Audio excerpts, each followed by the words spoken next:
Valheim has been taking the survival game scene by storm, seeing as in about 2 weeks it has already over 3 million downloads.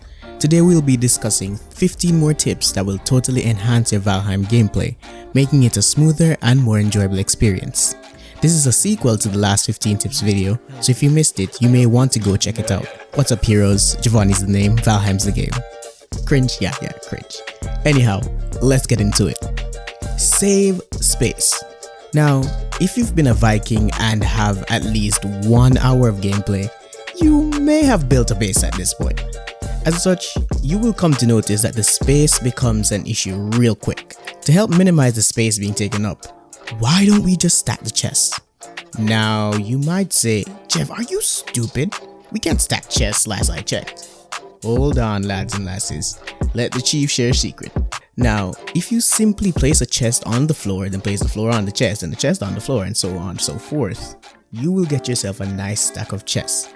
This is useful if you're cracked at Minecraft and are used to stacking chests with the same types of items, because it will make locating what you need much easier. Another way to save space is by putting all your cooking stations on one campfire. If you place the stations well enough, you can fit at least 3 of them on one campfire. I think I've gotten somewhere about 4 or 5 on one campfire already. That way, you don't need to have a bajillion campfires in your house unless you open a restaurant for your server and are selling like 5 cooked meat for 1 copper or something. Getting buff. Okay, fine. You can't exactly get buff in Valheim, literally. But you can buff your skill levels. By punching a tree, the weapon that you're using consistently gains experience until it levels up. Now that's just a hack for weaponry. The job-specific skill, i.e. woodcutting and mining, will only go up if you do those activities. So yeah, the grind starts now, young Dronga. Oh, that's Old Norse for lad or warrior. When you get yourselves the materials for a raft, we all know what needs to be done. Take to the seas like a true Viking. The sea is my mistress, and the wind a fickle ally.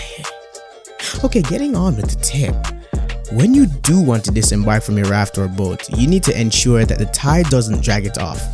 So in the early days of having your marine transport vehicular device for traversing the liquid-devoured landscape, you can simply pilot your marine transport, raft, onto the beach. Rafts and boats need a high enough water level to move, so beaching them will keep them safe. No lifeguards on duty. Small tip, but a solid one nonetheless. Make sure you have the right amount of stamina when crossing bodies of water. If you run out of stamina when swimming, you will die, and all your stuff will be left in that spot. So unless you have a boat to go fetch the items without swimming, those items will be good as gone. X marks the spot. Another mini tip. If you open the map, you will notice all sorts of symbols on the right side. These symbols are different markers that you can use to identify locations that you want to come back to later, and as such are indispensable while you are exploring. Getting fat stacks. If you think having iron, copper, and all the metals makes you look rich, you're wrong. You want to know how a real Viking shows his wealth? He shows you with stacks. Yes, stacks upon stacks of wood are the biggest flex in Valheim. You think I'm joking? Okay, do it and see what your friends say. However, when you do make these fat stacks, ensure they're covered by a roof, because they will rot/take damage in the rain just like in real life. Also, it has to be an actual roof, since Valheim does not consider floors and other roof-like things as a true roof. So if you've beaten Eikthyr, that's the first boss, that big deer, stupid pain in the... If you beat the Dirty Lightning Deer, you would have gotten antlers to make your first pickaxe. As such, you should have gotten some ore already. If not, journey to the Black Forest and find yourself some copper and tin deposits, and also certain core in a crypt, so you can make a smelter and charcoal kiln. We are working on a Black Forest video that will detail everything you can find in the Black Forest, so ensure that you subscribe and hit the notification bell so that you can get it as soon as it drops. But back to the topic at hand. If you have everything needed to start smelting, you will realize that smelting does take some time. As such, what you want to do is make charcoal throughout the day, mine all your minerals, and then right before you go to sleep, load everything into the smelter and hop on into bed. When you stretch those arms and realign every vertebrae in your back, the smelter will have finished its work. This is all thanks to Valheim's realism with the passage of time. This means that the hours you were asleep all applied to the smelter's own timer. Thank you folks. Drop us up in a hat for that one. Shh, be very quiet. So, if you've been to the Black Forest before and noticed that for some reason, every gosh darn time you go resource hunting, more and more annoying enemies keep popping up. Well, this is because the Black Forest is essentially designed to be a pain, since the rewards for success there are so high. As such, when you mine resources, monsters will hear you. So keep an eye out whenever you are resource gathering, so that some random troll doesn't ambush you, like it did to me. Anyhow, I see you. Now, sneaking is a way by which we can be stealthy assassins and one-shot most creatures in Valheim. However, if you have a torch in hand, that makes you visible. It's common sense, I know, but even I messed up on that one. So yeah, don't sneak with your torch out. Timber. Just a quick tidbit. If you wanted to control the direction in which trees fall, chances are you have been doing it already. Trees will fall in the opposite direction of your person, in most cases, unless impeded by something else.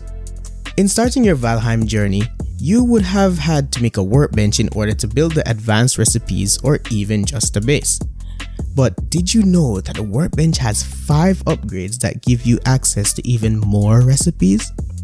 Yup, the chopping block and the tanning rack are available from the get-go, but the adds and the tool shelf only become available through game progression.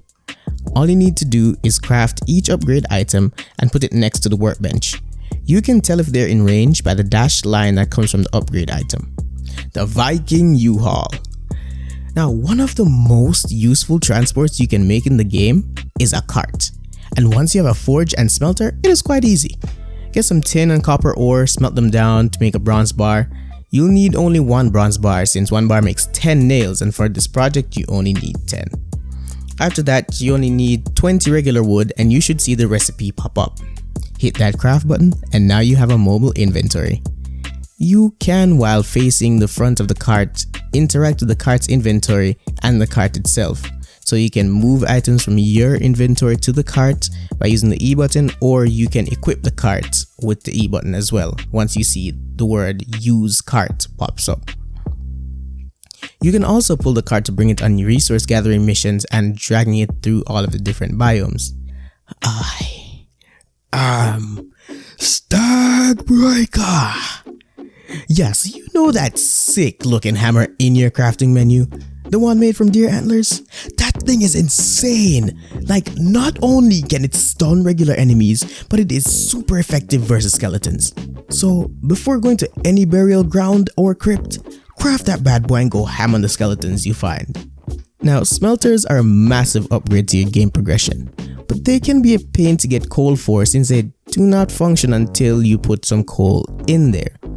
So if you miss the mark by a few pieces, just put some meat to cook, let them overcook, and you'll have some coal to chuck into the furnace. Fire in the troll! Yeah, I meant what I said. And if you have met a troll already, you know how hard it is to take them down. So an efficient way to do that is by crafting fire arrows and attacking from a distance. Fire arrows do a lot of initial damage, plus the little damage over time from burn effect. Did you find any of these tips helpful? If so, please leave a like and hit that notification bell so that you will always be in the know. This is Giovanni from Hero saying peace out.